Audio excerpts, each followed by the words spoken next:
The first thing is kind of the common share equity holding that they have, which is MSTR. This is a trader's dream. This made Bitcoin real for so many people and for Wall Street overall to pay attention at this thing. This is just the beginning of Wall Street starting to come to digital assets. So keep paying attention because this is just the beginning. Welcome back to the TRU Money Show. I'm your host, Robert Miller. And in today's episode, we're going to be covering probably one of the biggest attention grabbing equities that is out there right now that is getting a lot of attention primarily because it has adapted Bitcoin on its balance sheet, which is MicroStrategy. We've had a lot of investors, family offices, and people ask us, hey, is this something that I should even be involved in? Is this more of a trade? Is this a long-term hold? Well, we have a bunch of varying opinions because in my corner, wearing the black coat, I've traded it, I've bought it, I've held it. In the other corner, wearing blue, has some theories and some suggestions as to why not to be involved. So we want to kind of go over some different perspectives as to what's really going on with MicroStrategy from a maxi perspective from Bitcoin or just from a trading perspective. So that way you have some ideas as to whether or not you should even be looking at this thing or, be adding it or not adding it to your portfolio. So John, I know that you're more in the blue corner of not wanting, a lot of exposure to MicroStrategy, the stock, the equity. So let's just talk about it. Sure. What are your opinions? So I don't want to say anything negative about this trade. I don't want to say anything negative about strategy or Michael Saylor or any of those the blue money cult or the orange coin cult. Blue money cult is the Ethereum maxis. That's more where I feel comfortable. But yeah. So look, I would say that there's a lot of attention and activity on this, like you said. I think that because it has become such a huge flashpoint, focal point for equities trading, for volatility trading, for futures, for all these different things. It demands some attention and discussion. So I think that that's, you know, whether or not you're involved, I think it's something to pay attention to and educate yourself about. But I definitely think that there's a lot that changes very quickly in this market, not just from a perspective of what products MicroStrategy is offering to the market or what their name is. Right, they're called Strategy, not MicroStrategy anymore. So there's a lot of things that are changing very rapidly, and I think that that evolving landscape is going to continue to impact the evaluation of whether or not to get involved in trading or engaging with this activity that's going on. Yeah. So basically, what we're going to be talking about is not financial advice, whether you agree with John or whether you agree more on my camp or you're in the maxi camp. Like this is just for educational purposes and for conversation. So I think it's good just to kind of go over what MicroStrategy is doing first to lay the ground rules of, what's actually going on because it is changing very fast. And there's a lot of products that are coming out from MicroStrategy, built around really a capital structure, built for different types of investors. So what does that mean? Well, the first thing is that MicroStrategy is a software company. It has cash flows from its software business. At its core, that's what it has been for X amount of years. I forget exactly how long they've been around, but that was their main business. And in 2020, because they had a big cash balance sheet and the money, the US dollar was printed pretty harshly by the Fed, basically. They wanted to figure out a way to offset the devaluation risk, meaning that if the Fed printed 40% more dollars, they don't want their value of their holdings to go down by 40%. They needed to invest that and deploy that. So they stumbled upon Bitcoin, and that's what really started this whole trajectory of MicroStrategy really going up and having a bunch of volatility.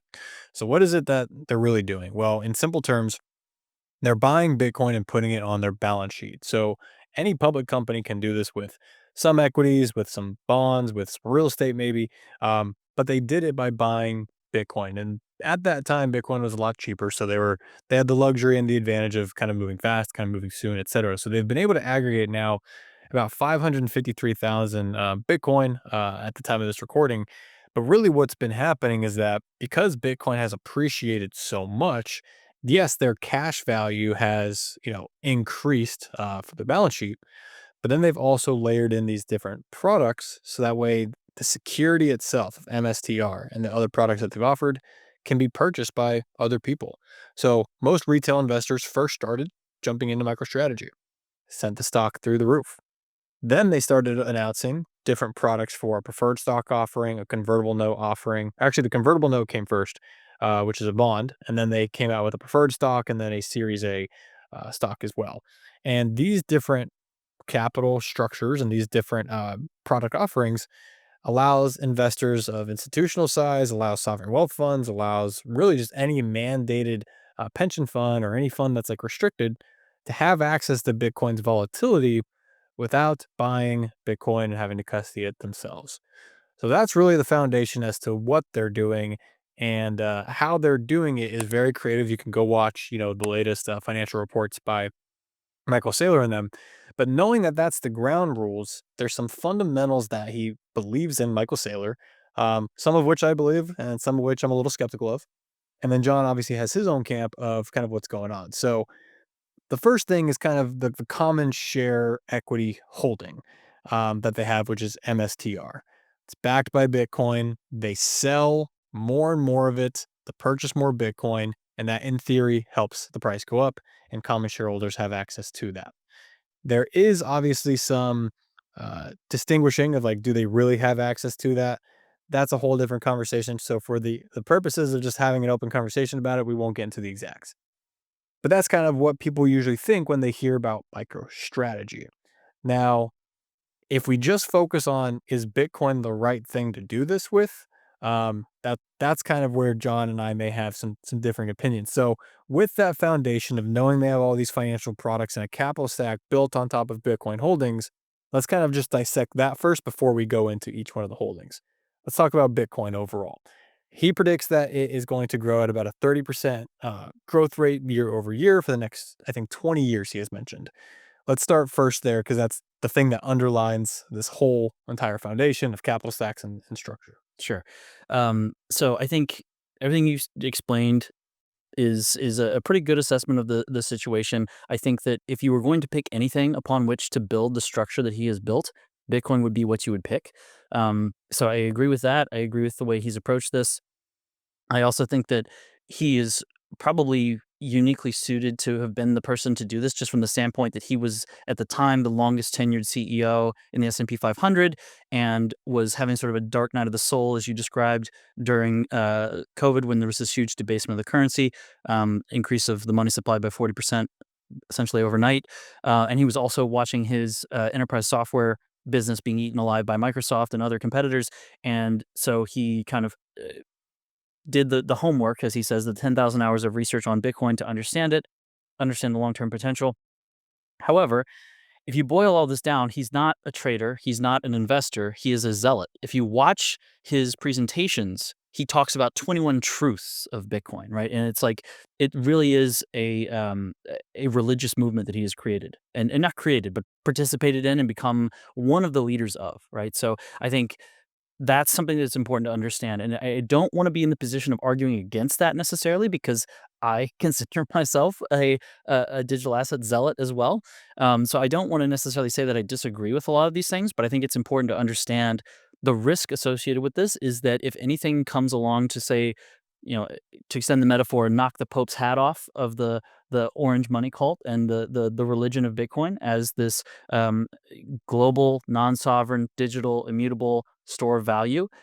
Anything that comes along that could damage that or threaten that, that's an attack vector that could damage the structure that he's built and could imperil the investments of anybody who's participating in the products that he's offering on the market.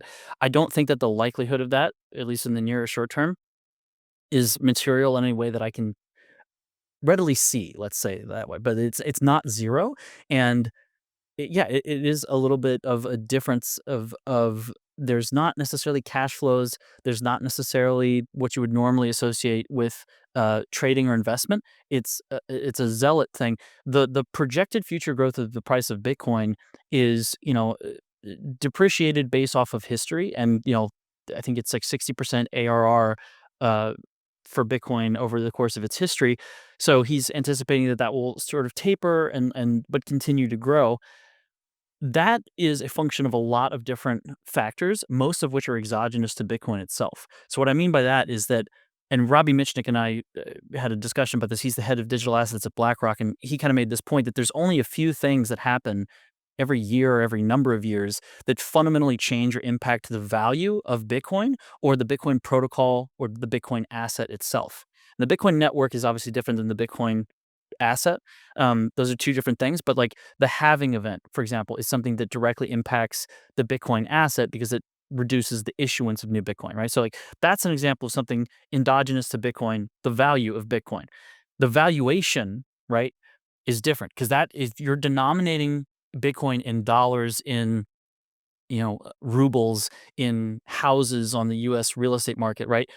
If that's your denominator, the valuation of Bitcoin will be influenced by exogenous factors. So that 30% ARR is ultimately an exogenous impact on the valuation of Bitcoin. So the money supply in terms of global liquidity that's put out by the People's Bank of China, the Federal Reserve, and European central banks, those are not changing at a protocol level Bitcoin, nor are they changing the asset Bitcoin itself, but they're changing the valuation because we are denominating in some central bank digital currency. So before Bitcoin put in an all-time high against the dollar, again in this cycle, it put an all-time high against 113 other central bank digital currencies.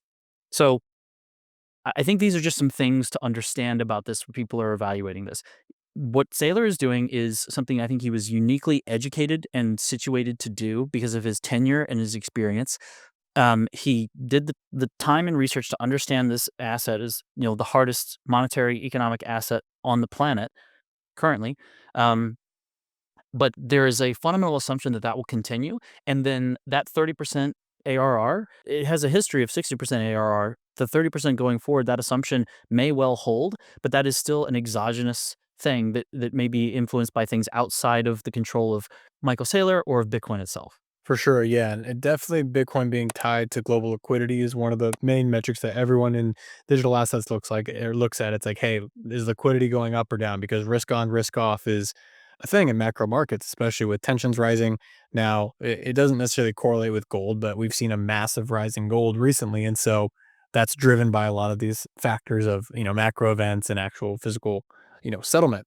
So one of the things that people ask about with Michael Saylor, it's like, hey, is that actually a threat to the network that they have so many Bitcoins?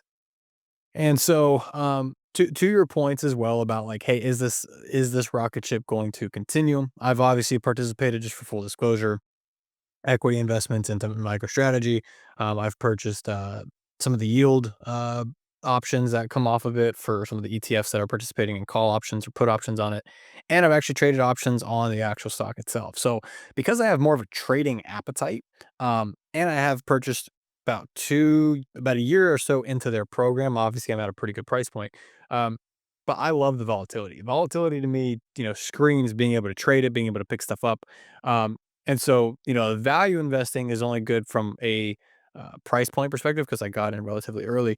But for those that are now just considering it, it's playing by a different set of rules than when I first got started into it. And so, one of the things that I actually just made an X post about that is important to understand, like you mentioned, because Michael Saylor is very uniquely qualified. I'm a big fan of Michael Saylor overall. I think he's a great dude and has been able to provide something to the markets that it's been wanting, evidently by the demand that it's gotten.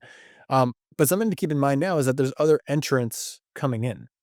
And so MicroStrategy, is uniquely advantaged because they have 550 something thousand Bitcoins. They also have all these other products, whether it's convertible debts, whether it's derivative products called BMAX and a few others that are participating in some of the things that only institutional buyers are. But now you have all these other people entering, and they may be coming in at lower scale. But one of the first things that was sort of highlighted with MicroStrategy was that when I first got started, they were just starting their program where they would take on convertible bonds. They would raise $1 billion, 0% interest, and they would just dump that into Bitcoin, basically. They would do that over and over and over. And by them doing that on convertible bonds, that's a little bit different than equity. But as they started to increase their shares and people starting to buy into the shares, well, that dilutes the common shareholder out of the original side of holdings, if you want to just call it that, that they had access to. And so I think he's done a very good job in being able to still give upside to the common share, which is the lowest in the capital stack, and giving priority and seniority to the other ones. But the dilutive factor that happens is backed by the growth of Bitcoin being 60% per year that we stated prior. Even if it's 30%, then then he has that 30% factor working on him there in regards to price action. He's also got the S&P 500 because now they're part of it, passive capital flows. So as the S&P grows, he gets a piece of that action as well. So that helps obviously offset the risk of MicroStrategy's stock drop because they have enough velocity by being in indexes now. But because these entrants are coming in, to get back to my other point, uh, if a company's equity does not have the same velocity that MicroStrategy did, or the same financial engineering or the demand, then people can go copy those programs, but they may not have enough velocity and they can actually just dilute the shareholders. So I'm watching the company 21 very closely because they're one of the newest entrants into the Wall Street space. They're going to be a Bitcoin holding company. But if they don't have that same velocity and they're issuing a lot of, common share, raises and stuff, then that can be a problem. But with MicroStrategy specifically, I think that it should be in people's portfolios. That's just my personal opinion because I've been in it. But you just need to understand Bitcoin's price action in regards to global liquidity events. What are the underlying technicalities of Bitcoin? Because his entire capital stack is built off of an arbitrage of companies and pension funds not being able to interface with Bitcoin directly. So if you don't understand Bitcoin, then you don't understand that arbitrage that's going on. I think that's right on the money. I think that there's another thing that you're kind of putting your finger on or around, which is that the impact of memetic investing on MicroStrategy or strategy's stock performance has been, I think, a little bit underappreciated thus far. So, what I mean by that, uh, there have been so what you're talking about right now, like with 21 Capital, with MetaPlanet, with all these different Bitcoin treasury companies that are kind of copying the or modifying in some way Strategy's playbook to become a Bitcoin treasury company. There's now 180 of them on the market. When there was only one strategy doing this, right? Like that was a much different situation. Now there's 180 of them that custody somewhere over 3 million total Bitcoin.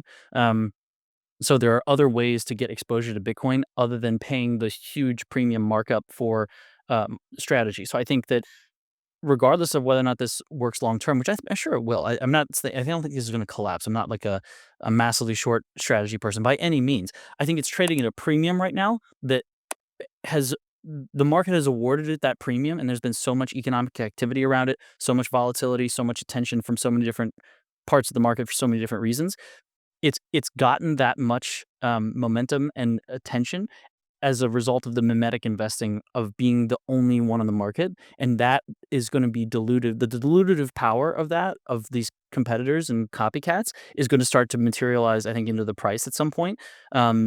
Again, I don't think it's gonna lead to anything catastrophic. I think that there's just gonna be more ways to get a play on Bitcoin. The Federal Reserve last week relaxed their restrictions on banks owning and custodying, digital assets, Bitcoin specifically. The repeal of SBA or SAB 121 is going to make this something that banks are going to be able to use Bitcoin as collateral and different other things. So there's going to be a lot more opportunities in the marketplace to get exposure to or make a play on Bitcoin other than just uh, common stock or convertible bond or going to strategy is the only focal point now. So I think that as that happens, it's kind of like the reason I bring up mimetic investing. Uh, Dogecoin was like the big meme coin initially. Now there's 37 million different meme coins, right? And like fart coin is a great store of value now, right? So like I'm kidding, that's not financial advice. But the point I'm making here is that as these 180 other Bitcoin treasury companies start to come into the market and capture some attention, there will be a dilutive effect. And then that will, I think, sort of bring down this premium that strategy's been enjoying for a long time as benefiting from being the first mover in this space. But yeah, I don't think it's going to lead to anything catastrophic, but I do think that that's going to we're going to see how that plays out. There's going to be a lot of other ways to get play on Bitcoin now. Well, so in that regard, I think Michael Saylor did a good job of, protecting his downside because he knew that a premium squeeze was going to happen at some point. And so by selling 2 or 3 or 4 or 5 times NAV, he's able to afford that compression. Actually, in their Q1 earnings call, they just went over that where, hey, maybe not for their, I think it was their strike bond product, but there are other ones where they could afford a dip.